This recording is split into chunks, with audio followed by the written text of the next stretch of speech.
Hello, we're Natalie and Abby, and you are listening to The Sensational Life with Bibic. Join us to explore the many layers of life through unique and inspiring topics each week. Bibic is a national charity dedicated to empowering children and young adults with brain injuries, disabilities, and neurological or developmental challenges. Together, we can create a more inclusive and understanding world, one episode at a time.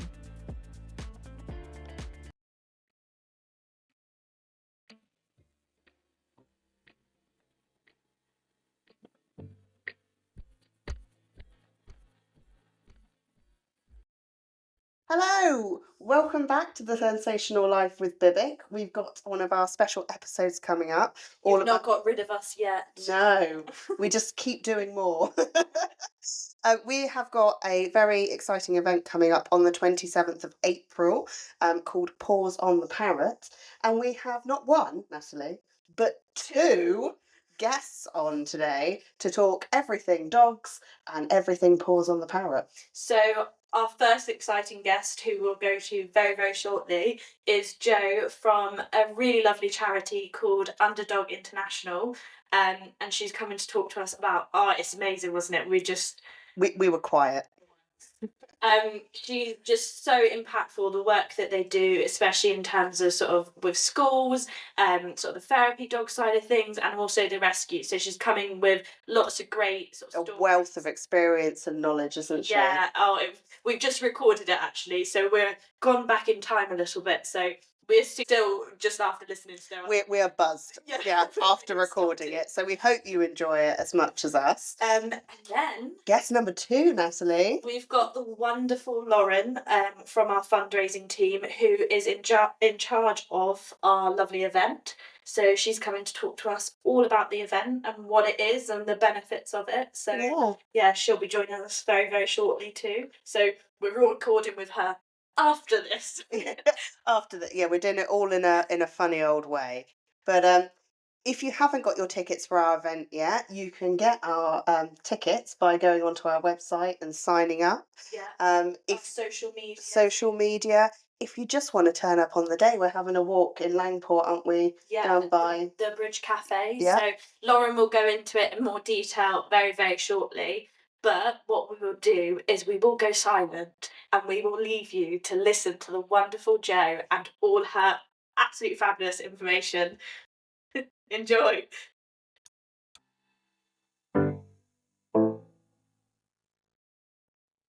Okay, so I just would like to welcome our lovely guest Jo to our podcast. Thank you for coming on. Could you tell our listeners a little bit about yourself and the company that you work for, please? Yeah, thank you for having me this afternoon. So I work for a charity called Underdog International. We're only a small charity. And basically the aim of our charity is to positively impact the lives of both dogs and children, not just in this country, but worldwide. We do that through a variety of programs, really, rescue and rehoming. So we rescue dogs and rehome them. We have a number of outreach programs, both in the UK and overseas. They're usually education programs. We work a lot with children and schools, both here and overseas.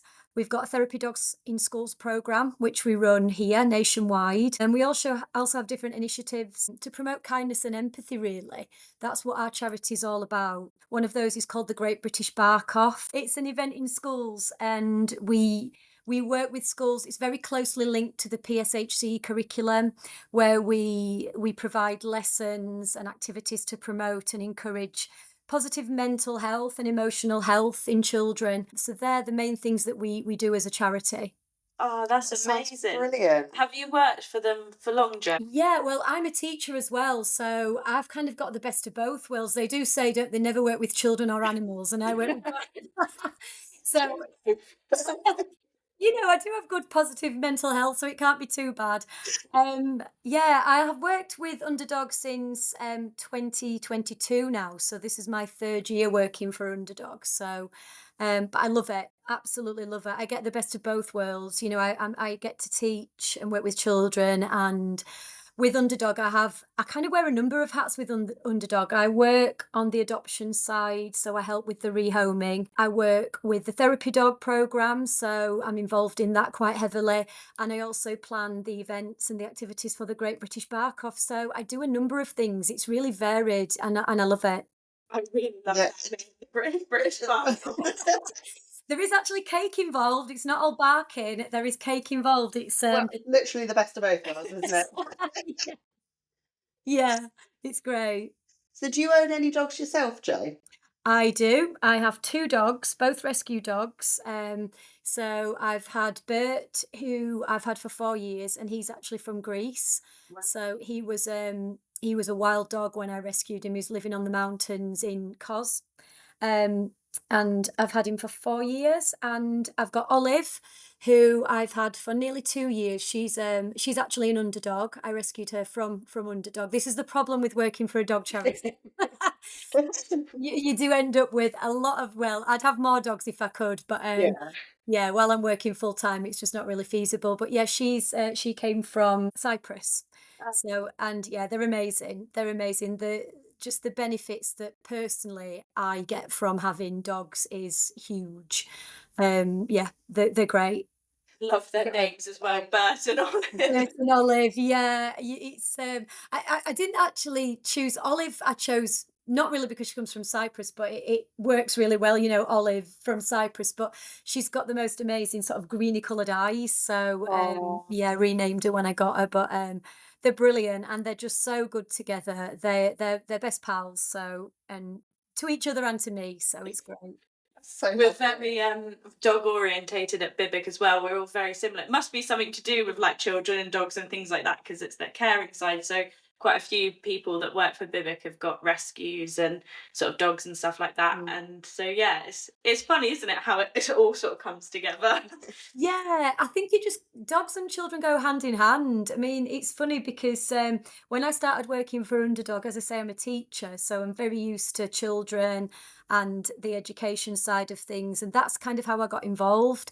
But it's just there's something special about dogs, the relationship between dogs and children. I think it's the innocence of both of them. They're not affected by a lot of things that we as adults are affected by, and they just have a real simplicity about them, and the way they enjoy life. So yeah, I think children and dogs just go hand in hand. There's something very special about the relationship there. Yeah. That's true. You touched on it slightly earlier. You said that owning your own dogs, there's a load of benefits to it. What would you say to our listeners are the benefits of owning a dog? Oh, well, you are talking to a crazy dog lady, I think. So I could go on here, so you may have to stop me if I keep rambling on for too long. But there's just so many benefits. Health wise, it's massive. I mean, there's been so much research done with studies on people who actually own dogs. And the studies do actually show that interacting with animals, not just dogs, but any animals, it actually decreases levels of cortisol in the body. So, so interacting with animals can reduce stress, which in turn can lower blood pressure. There's even a study being done by a heart organization that scientists found that owning a dog can actually reduce the risk of heart attacks or strokes by 31%, actually. So, That's That's amazing. yeah. significant, isn't it? Yeah.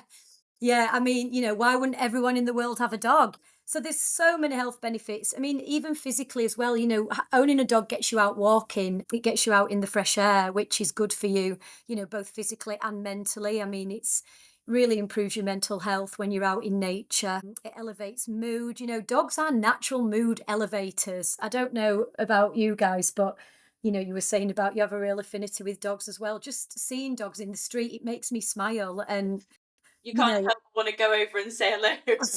yeah, yeah, you do. And even just seeing them, I'm out and about, even if I'm not with my own dogs, I just can't help but smile if you see a dog. And again, studies actually show that just petting or stroking a dog or even being near a dog actually releases dopamine in the brain. So it gives you that feel good factor.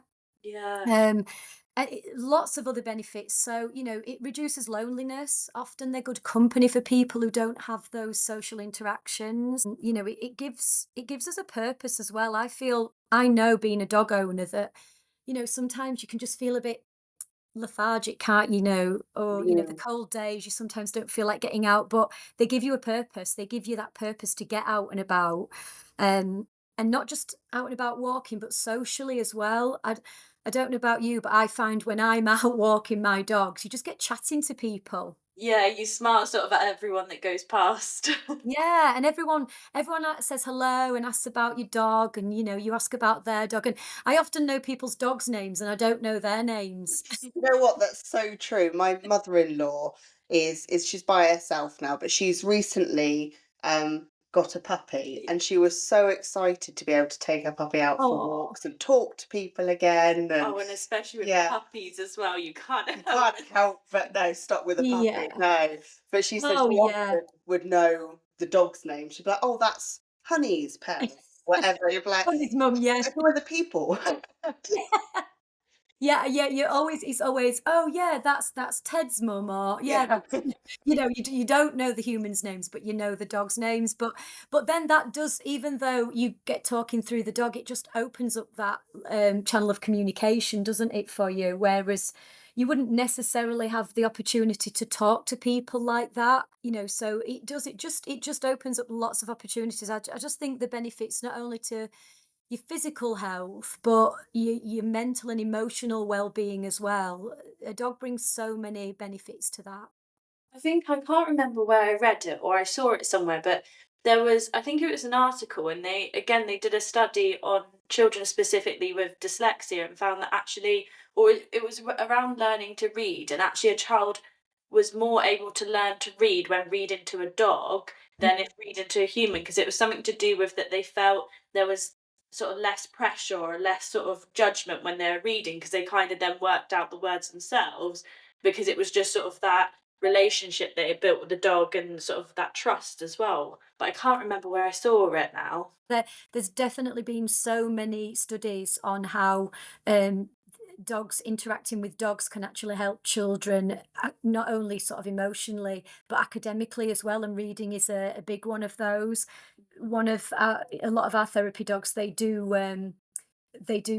a lot of our schools, sorry, who have therapy dogs, they want them specifically to help children with reading, because children will, whereas they don't feel as confident to read to an adult, they will read to a dog, because there isn't that pressure. A dog's not going to stop you if you get a word wrong, or if you say something wrong.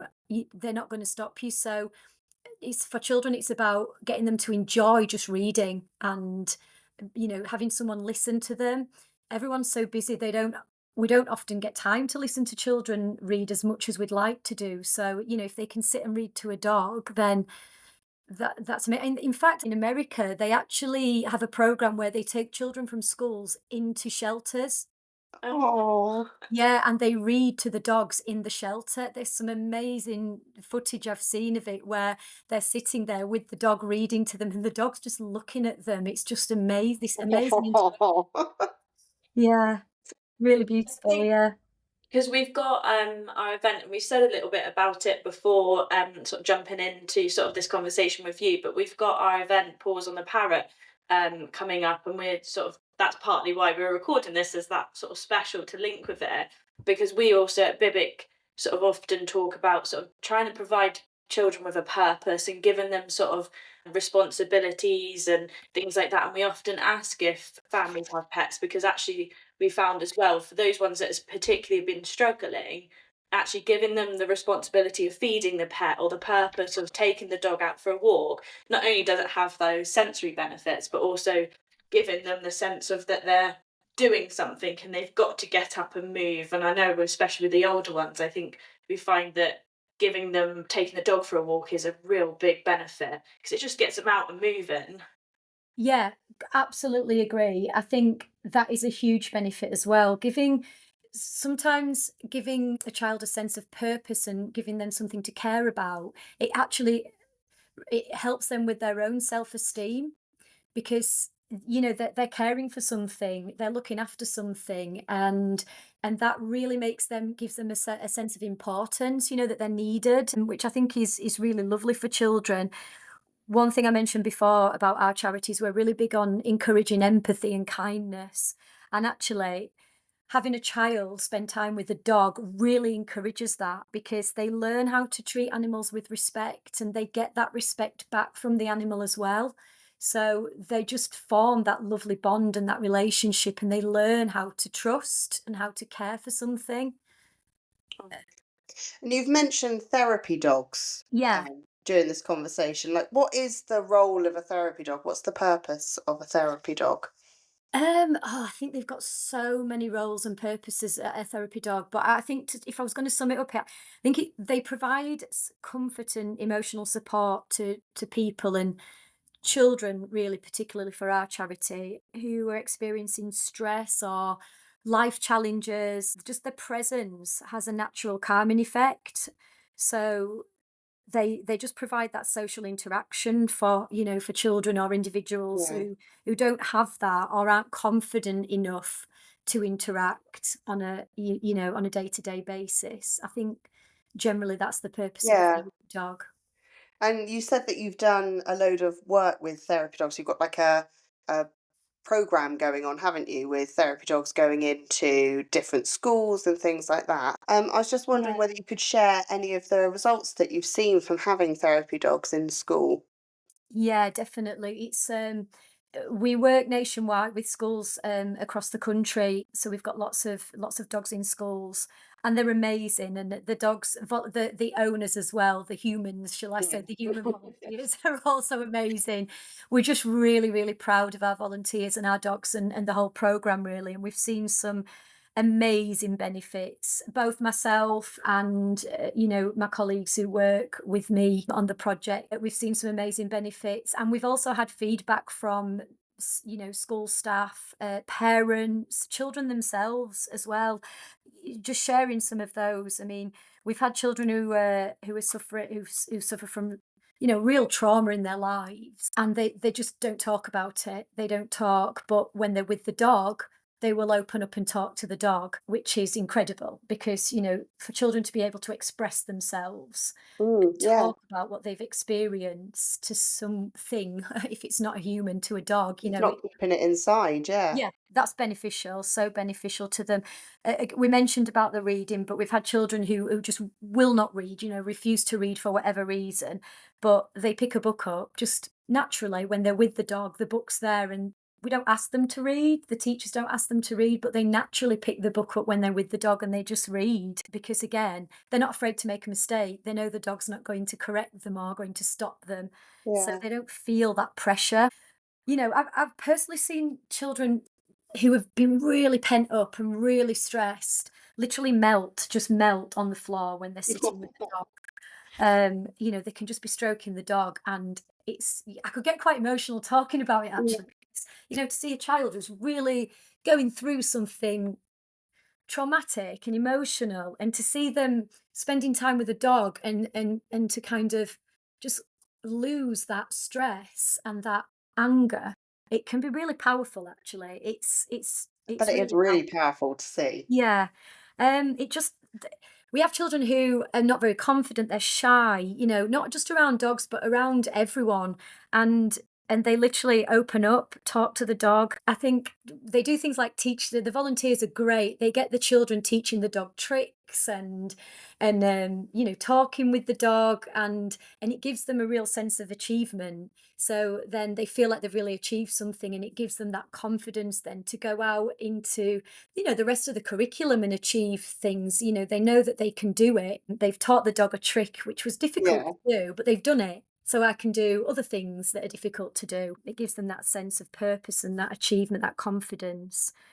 We have children who are selective mute, and they for whatever reason they don't speak in school. But we've had amazing feedback from schools where they've told us about certain children who just don't speak to adults, and then they've spent some time with the dog, and then they've race down the corridor to get back to class to tell their friends and the teacher about what they've done with the dog. That's so lovely, and I feel like that probably will support sort of friendships and things like that, because it's giving them something to sort of talk to their friends about and sort of share with their friends as well. Where sometimes I feel, especially with certain individuals, they might find that really challenging, because I know sort of we find as well it's that initiation into sort of conversations and things like Mm, that. So actually, you're giving them something to initiate a conversation with, and everyone yes. loves hearing about Yeah. dogs. Yeah, yeah, exactly. And because they've had that one-on-one time with the dog, it makes them feel really special. You know, they're the only ones who've spent time with the dog for that period of time. So everyone wants to hear about it. So like you say, it opens up something to talk about. We had really lovely feedback from one of our schools where they had quite a severely autistic pupil who just didn't smile, didn't laugh, just didn't interact with anyone really. And they went and spent time with one of our therapy dogs and volunteers. And we do have some lovely photos that they took actually, and they just lay down on the floor with the dog and cuddled them, and just this smile spread across their face. And the staff said they were all in tears because they've just never seen them do that before. It gives me goosebumps when I talk about it. Really, it makes me really emotional because yeah, I really wish. I know not everybody's as into dogs as me, and we all are at Underdog, but I wish people could see the magic that happens when a dog and a child are together, because even if you're not a dog person, you really can't deny that there's something quite magical about it when you see it firsthand. And yeah, if everybody could see it, I think dogs are just untouched by sort of that ego that, you know, often humans have. They're not judgmental. They're quite unconditional in the way that they give love and show love. So children just feed off that, and they don't, you know, there's no pressure to be a certain way around the dog. So whatever that child is going through, they can just be. And Yeah. dogs really teach us to live in the moment and enjoy just being and enjoying the simple things about life. And I think we all benefit from that, and children especially benefit from that, especially in today's world when everything's so fast paced and everything's electronic. You know, we forget that there are so many simple things that we can actually enjoy in life, and dogs remind us of that. They find the joy, don't they, Yeah. dogs? In In in in everything. everything, you know, it's in the simple things. I mean, you know, I'm not saying we all need to go out and find a stick and you know, Yeah. chase a bird, but it's just yeah, just that you don't need grand things to enjoy life. You just No. it's all about connections, you know, connections with anything and anyone. That's what life is about, and that's what dogs teach us. Yeah.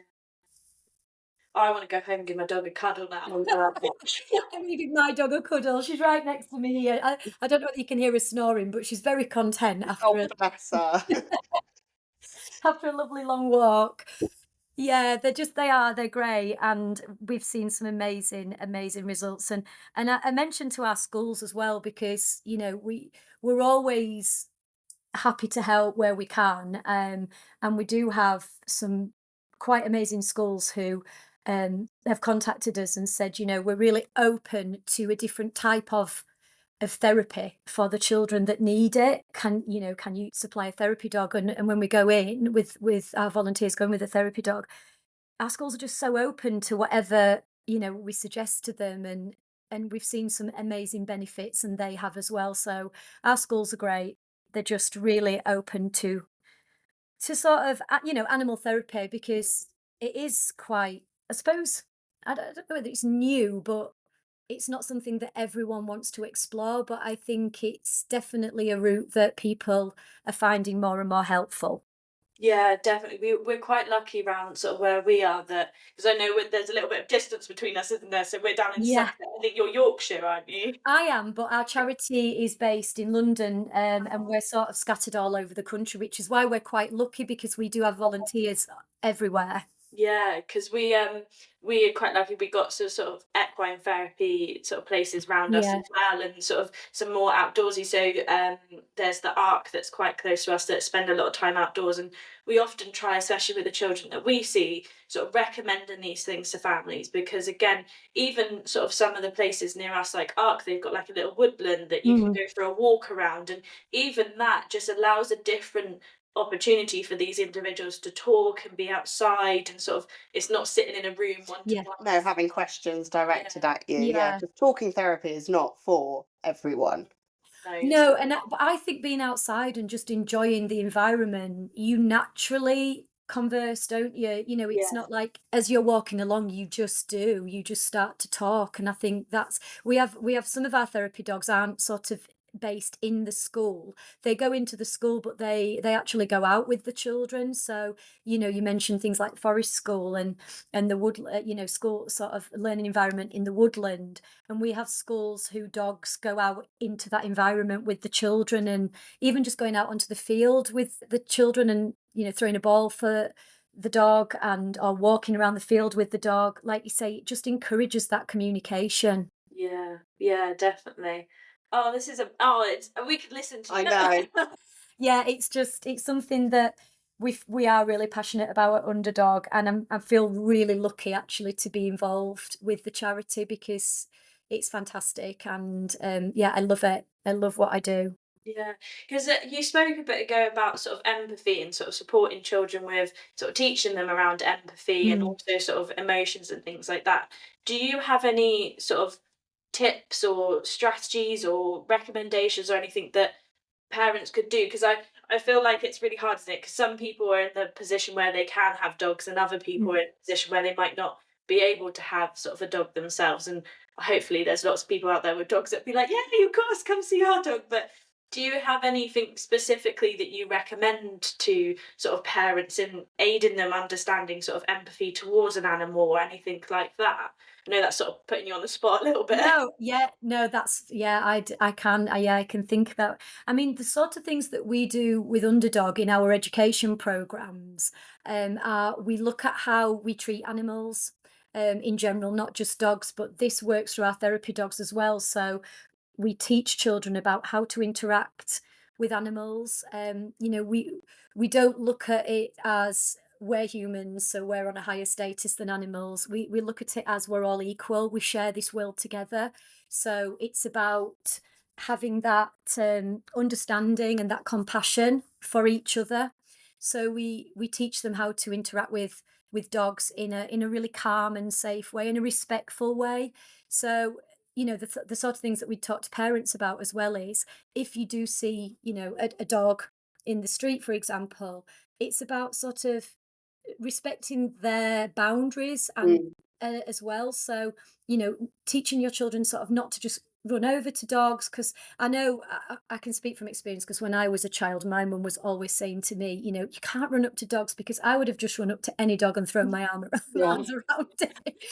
But it's about teaching children that actually, you know, dogs do have boundaries and sometimes they don't always like that kind of interaction. So how can we interact with them which is respectful? So, you know, just checking before you pet somebody's dog. Can I stroke your dog? And taking the lead from them, you know, if they teach you how to stroke the dog, so not going over their head, for example. A lot of dogs don't like that. So it's about, you know, how to interact with them safely and calmly and with respect.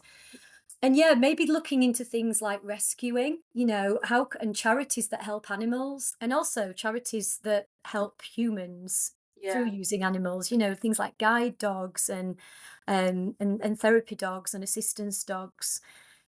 I think really it's about education and, you know, teaching children that animals are equal to us. We all share this world, like I said before, so we have to respect each other.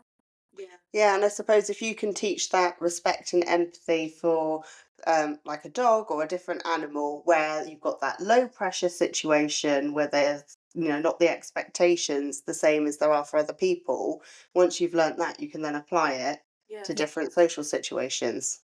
Absolutely. It's like having a little social story, isn't it? You know, Yeah. Mm. if they can learn to be kind to an animal, if they can be kind to an animal, they are learning about kindness. Therefore, they can apply it in lots of different situations that they might encounter through life. So it's a really good grounding, I think, you know, getting them to experience that with animals is a really good step to being kinder in society in general, isn't it? Yeah. Yeah.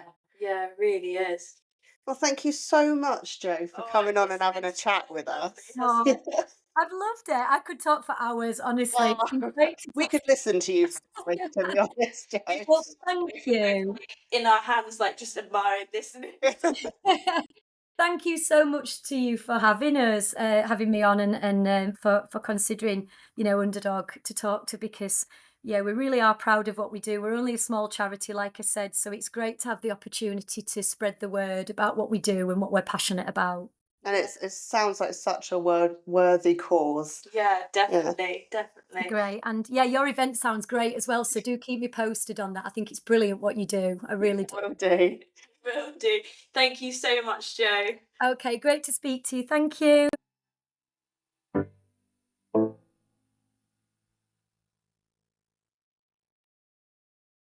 Well, welcome, Lauren, to our podcast. Lauren is our second guest of our podcast. Second, I know. It's so lovely to have you here. We're not ranking you or anything. I'm No. honoured. I'm honoured, whether I'm ranked or unranked. I'm honoured. Could you tell our listeners a little bit about your role within Bibic, please? I can indeed. I am Bibic's fundraising and events officer, and I tend to kind of do lots of areas of fundraising. I'm in charge of legacies and individual giving and events and community and major donors. So I'm in charge of a lot of things, but events is taking up quite a lot of time at the moment because we're trying to increase the amount of events that we do for Bibic. And we've got a very exciting event coming up. We have, Abby, we have. Can you tell us a little bit about the event? Because I think we've kind of teased everyone a little bit. We've teased everyone actually in the last couple of episodes. We have. We keep dropping it in. Just a little seed, a planting of seeds. Yeah. Yes. So last year we did a walk called Paws for Bibic, and it turned out to be really successful. So we're doing it again this year, but we're doing it in our local town of Langport, which is obviously where our centre is. And also it's down by the Bridge Cafe in Langport as well, which means that you can get a cake as well. Or a coffee. Nice to have a cake before a walk. Well, Yeah. I just like cake. Yeah. So it's good fuel. It's good fuel. So it's a lovely walk round up along the River Parrett, and it's a lovely loop. There was dragonflies when we did it, and there was all kinds of nature, and it was just a really lovely family friendly event. So we're doing it again.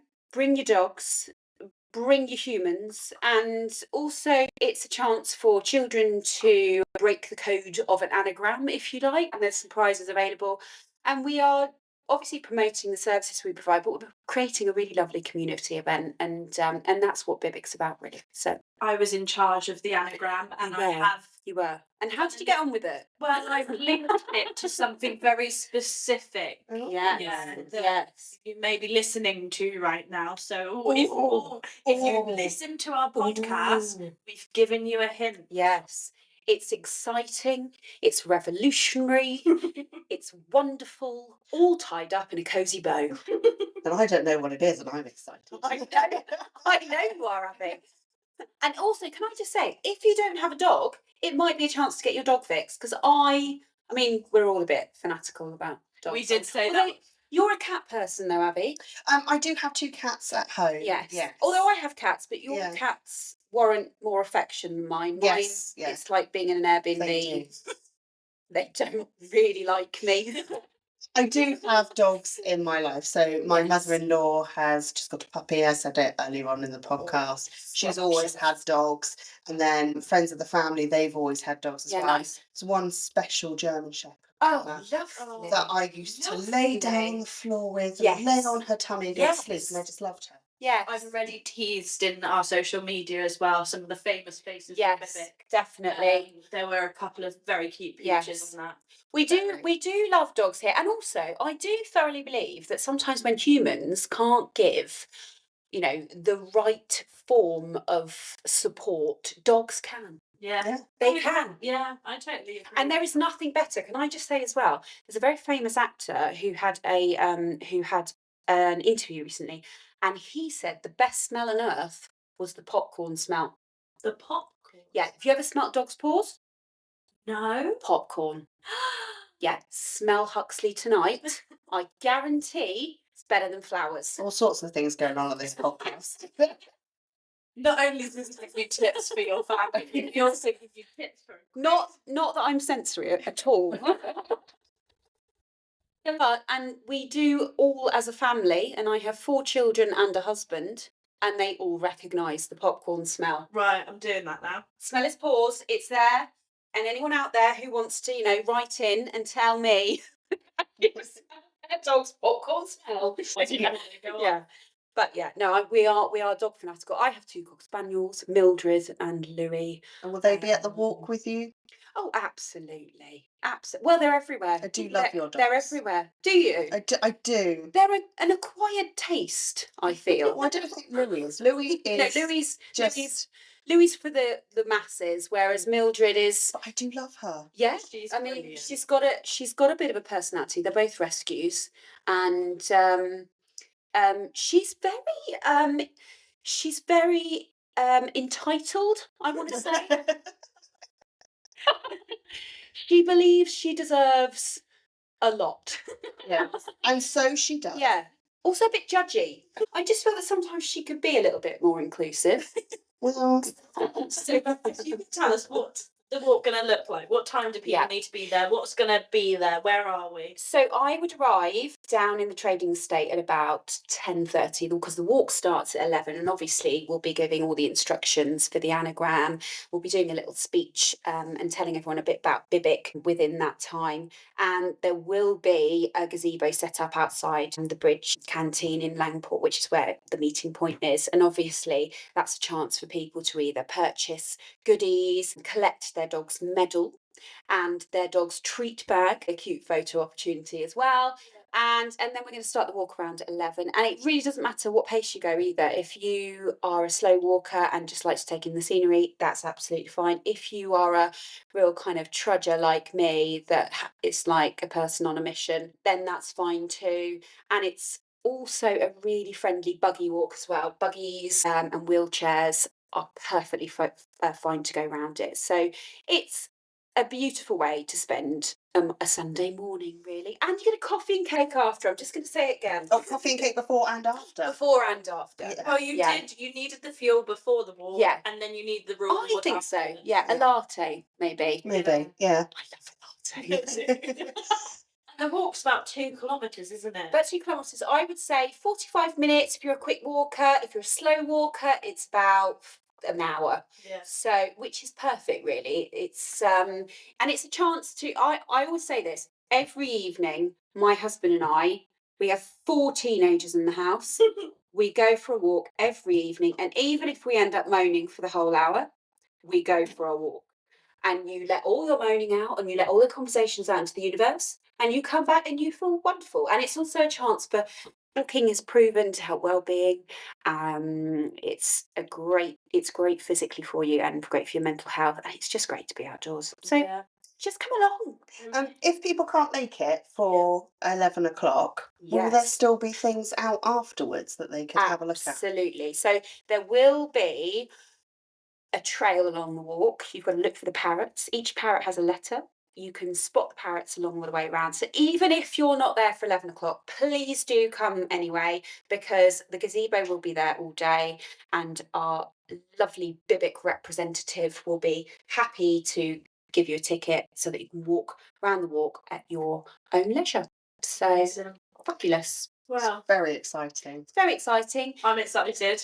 I'm excited too. And also, I think the dogs are excited. Yeah. They do. Yeah, we did the loop the other day, didn't we? With Mary and Louis, and they seem very We did. And also, it's the perfect time of year because the weather's not too hot, but it's nice to walk in. It's nice to walk in. So, I'm a complete fan. And I also think it's so lovely. One of the reasons I got dogs is to go out for walks and talk to people who have dogs, because it gets you socialising with people that you might not normally talk to.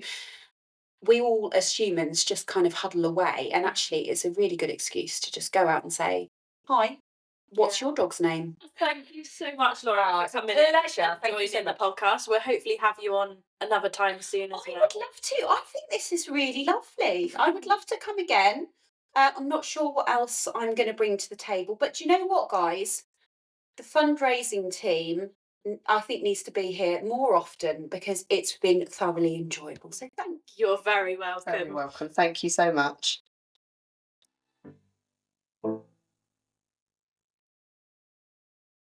So that comes to the end of our special on Paws on the Parrot. We hope you have enjoyed listening to our two wonderful guests as much as we have. We've really enjoyed recording it as well. I know. Haven't we? I don't know if you can tell. Well, I'm excited. Yeah, we are quite excited for today. And we really hope that we see you down at our event, Paws on the Parrot, on the 27th of April. We'd love to see as many as you as we can. Do come up and say hello. We'd love to meet you in person. As always, you can get in contact with us, telling us any stories. You can get in contact and tell us about the popcorn. Popcorn dog feet. Yeah.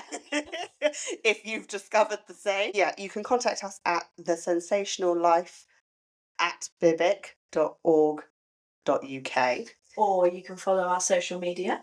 We're on Bibic. Yeah, Instagram and Facebook. We'd love to hear from you. That's it from us today. So as always, keep it sensational.